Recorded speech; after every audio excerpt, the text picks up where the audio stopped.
So if you're listening to this, you've probably been there. You know, that cycle. You set these huge goals. Oh, yeah.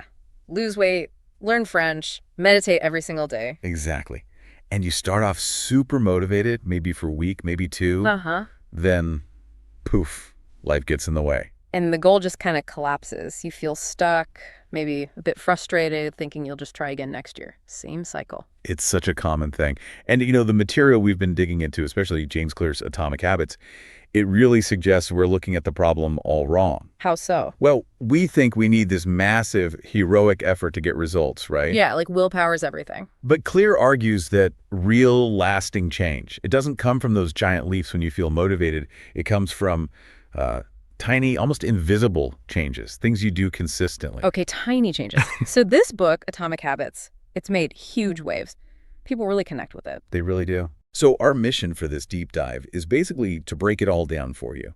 We want to pull out the core ideas, those mindset shifts, and especially that practical 4-step framework Clear lays out. Yeah, the goal is to give you the tools, the practical steps to make those tiny actions actually stick and lead to, real change. So where do we start? What's the first big idea? Okay, straight in. Compounding.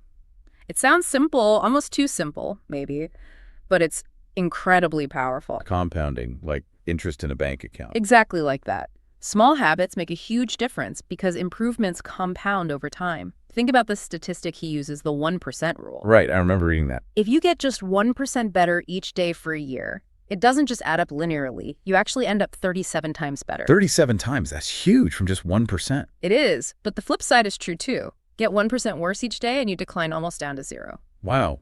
Okay, but that 1%, it feels like nothing in the moment, like choosing the stairs over the elevator once. That's the tricky part. That's the psychological barrier. These tiny choices, read 1 page, walk for 5 minutes, they feel negligible. So you don't feel the progress immediately. Precisely. And that's why people quit. They hit what Clear calls the plateau of latent potential. The messy middle bit, where you're working hard but not seeing the results yet. Exactly that. You expect progress to be like a straight line upwards. But reality, it's more like your efforts are building underground for a while, and then suddenly there's a breakthrough. Yeah. But that time before the breakthrough, that plateau, that's the valley of disappointment. Where most resolutions go to die. Sadly, yes. Because you don't feel that 1% improvement, even though it is happening, it is accumulating. It takes patience. So those small, consistent choices, even when they feel insignificant, they actually shape who you become over months, over years. They absolutely define who you become. Okay, so to stick with it through that plateau, we need a different mindset. You mentioned mindset shifts. What's the first one? Right. The first big one is shifting focus from goals to systems. Goals versus systems. Okay, unpack that. A goal is the result I want, like run a marathon. Exactly, the desired outcome. The system, though, that's the process. Your daily running schedule, the stretching, the diet, everything that leads to the outcome. But aren't goals important for motivation? They are, but Clear points out something really interesting. Winners and losers often have the exact same goals. Wait, really? Think about it. In the Olympics, every athlete wants the gold medal, right? Every startup wants to be successful. The goal isn't the differentiator. So what is? The commitment to the system, the dedication to that process of small, continuous improvements day in, day out. Okay, but let's say I focus only on the system, the daily grind. How do I stay motivated if I'm not constantly thinking about that big, shiny goal, especially when it feels so far away? But see, that's the beauty of it. Focusing only on the goal means you're basically delaying happiness. You'll only be happy if and when you achieve it. Right, putting happiness on hold. But if you focus on the process, on the system, satisfaction can come right now. You feel successful just by showing up today, by doing the reps, by sticking to the schedule. So the reward is baked into the daily action itself, not just the far-off result. Precisely. You're winning just by playing the game according to your system. That makes a lot of sense. It feels more sustainable. Okay, what's the next big idea? You mentioned another really powerful one. Yes, and this might be the most powerful concept in the whole book, I think. It's identity-based habits. Identity-based habits, okay. So Clear talks about 3 layers of behavior change. Yeah. There's outcomes, what you get, processes, what you do, and identity, what you believe about yourself. Right. Outcomes, processes, identity. Most people try to change from the outside in. They focus on the outcome. I want to lose weight, or the process. I need to go to the gym. Which relies a lot on willpower, right? Totally. But identity-based habits, they flip that script completely. Yeah. You start from the inside out. You don't ask, what do I want to achieve? You ask, who do I want to become? Ah, okay. So it's not, I want to run. It's, I want to be a runner. Exactly. The goal isn't just to write a book. It's to become a writer. The goal isn't to meditate. It's to become a calm person. Why is that shift so powerful? Because it taps into intrinsic motivation. Yeah. Every time you perform the habit, you're reinforcing that new identity. Clear uses this great analogy. Every action you take is like casting a vote for the type of person you wish to become. Casting a vote. I like that. So doing the workout is a vote for being a fit person. Yep. Skipping it is a vote for the old identity. Reading one page is a vote for being a reader. And when enough votes pile up, You start to actually believe it. You shift your self-image. And once the habit is part of your identity, it feels natural. You're not forcing yourself anymore. You're just acting in alignment with who you are. wow, you're not just doing a habit. You are the kind of person who does that habit. That feels much more permanent. It's the root of lasting change. Okay, so we have these powerful mindset shifts.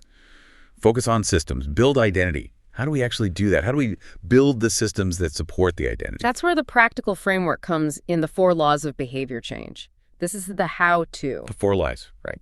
See, every habit, good or bad, follows a kind of neurological loop in our brains. It's 4 steps. Cue, craving, response, reward. Cue, craving, response, reward. Got it. The 4 laws are basically strategies to hijack this loop for good habits and break it for bad ones. Okay, let's break them down. Law number 1. Law 1, make it obvious. This one targets the cue, the trigger. Makes sense. Bad habits often have really obvious cues, right? Like Nope. seeing cookies on the counter or your phone buzzing. Exactly. Those cues are just there in our environment. They trigger the craving almost automatically. So for good habits, we need to engineer our environment to make the right cues just as obvious, just as unavoidable. How do we do that practically? One great strategy is habit stacking. This is brilliant because it uses an existing habit as the cue for the new one. Linking them together. Yes, it takes the guesswork out of timing. The formula he gives is super clear. After I current habit, I will new habit. Okay, give me an example. After I pour my morning coffee, I will meditate for 1 minute. Or after I take off my work shoes, I will put on my running clothes. The coffee pouring, the shoe removal, those are established cues. So you're just tacking the new habit onto something you already do automatically. Clever. Very. And the flip side for breaking bad habits, the inversion of this law. Well, yes. Make it invisible. You got it. Make it invisible. If the cue isn't there, the habit loop doesn't even start. So if you eat too much junk food, don't buy it. Don't have it in the house. Exactly. If your phone distracts you, put it in another room when you need to focus. Claire says people we think of as having amazing self-control often aren't superhuman. They're just better at designing their environment to avoid the tempting cues in the first place. They don't fight temptation, they avoid it. Okay, that's law 1. What's next? Law 2. Make it attractive. This targets the craving part of the loop. Attractive. Meaning, we need to make the habit seem appealing. Yes. Our brains are wired to seek pleasure, to anticipate rewards. That feeling, that anticipation is the craving. It's driven by dopamine. We need to make the prospect of doing the good habit more appealing. How can we make, say, flossing seem attractive? Good question. One strategy is temptation bundling. Temptation bundling. Sounds interesting. It is. You pair an action you want to do with an action you need to do. Okay. Like, I will only listen to my favorite true crime podcast while I'm jogging. Or I only get to watch my guilty pleasure reality show while I'm doing my ironing. So the thing you want to do pulls you through the thing you need to do. The craving for the podcast makes you crave the jog. Exactly. The anticipation of the enjoyable activity makes the necessary habit more attractive. Okay, I see how that works. Yeah. And the inversion for breaking bad habits, make it unattractive. Make it unattractive. Yep. This is often about reframing how you think about the habit.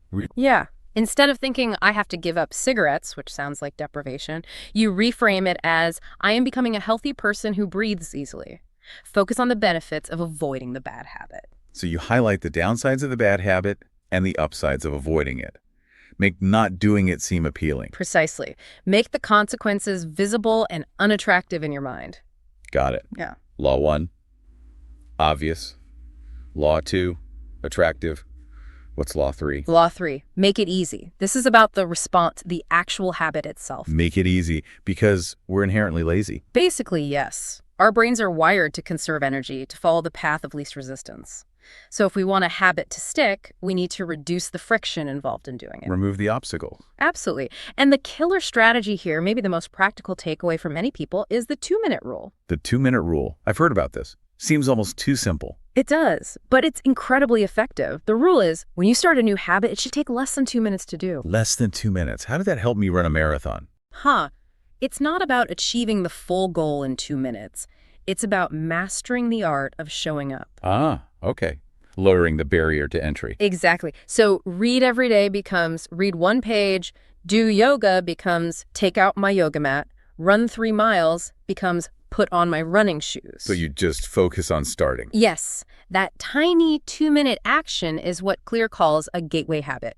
Once you've put on your running shoes, you're already moving. The chances of you actually going for a run skyrocket. It makes starting almost effortless. Standardize before you optimize. That's the phrase. Master the art of showing up first. Worry about duration and intensity later. Okay, love that. And the inversion. To break bad habits. Make it difficult. Add friction. Increase the steps between you and the bad habit. Like if I watch too much TV.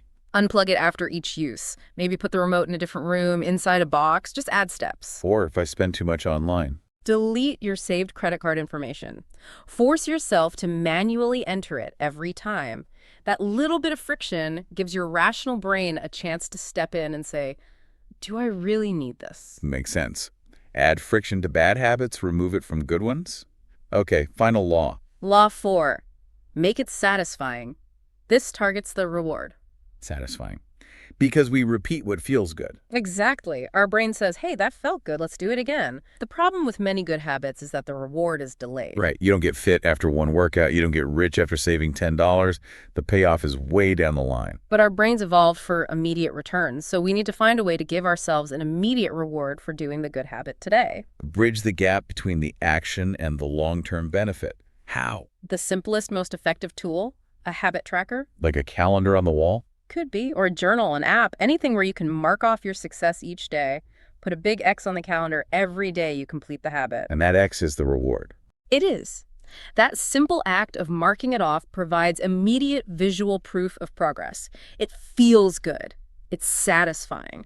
And crucially, it leverages our desire not to break the chain. The Seinfeld strategy. Don't break the chain of X's. That's the one. It creates momentum and makes you want to keep showing up. It's another vote for your identity, visually represented. Okay, that's powerful for good habits. Yeah. How do we make bad habits unsatisfying? The inversion. Make it unsatisfying. You need to introduce an immediate cost to the bad habit. It's immediate punishment, basically. Sort of, yeah. It needs to be felt now. This is where things like accountability partners work really well. How so? You make a pact. Maybe you agree with a friend that for every planned workout you skip, you have to pay them $10. Or maybe you have to post about it on social media. Ouch. Okay. So the immediate pain, losing money, or facing embarrassment makes skipping the workout instantly unsatisfying. Exactly. It makes the long-term consequence immediate and painful, deterring the bad behavior right in the moment. Wow.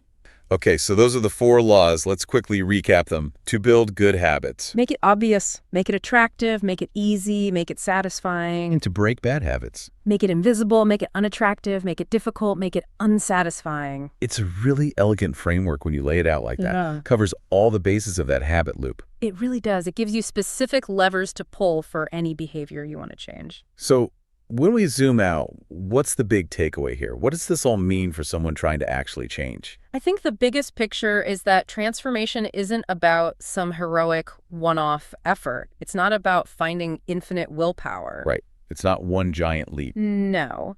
It's about the compound effect of those tiny daily choices. Yeah. It's about building systems. It's about shifting your identity. It's this continuous cycle.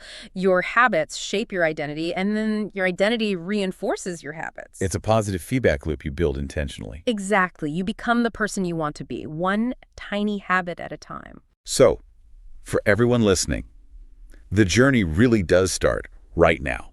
Not next week, not January 1st. Absolutely. So maybe the question to ask yourself right now is, what's one tiny thing you can do today using that 2-minute rule? Just 2 minutes. Mm-hmm. What's one vote, however small, you can cast today for the person you want to become. Don't overthink it. Just start. And maybe take one specific strategy we talked about. Think about one habit you want. Is the cue obvious enough? Can you make it more attractive? Could it be easier to start? Does it need an immediate reward? Pick one law and apply it today. Just optimize one small piece of the system. That's how permanent change begins.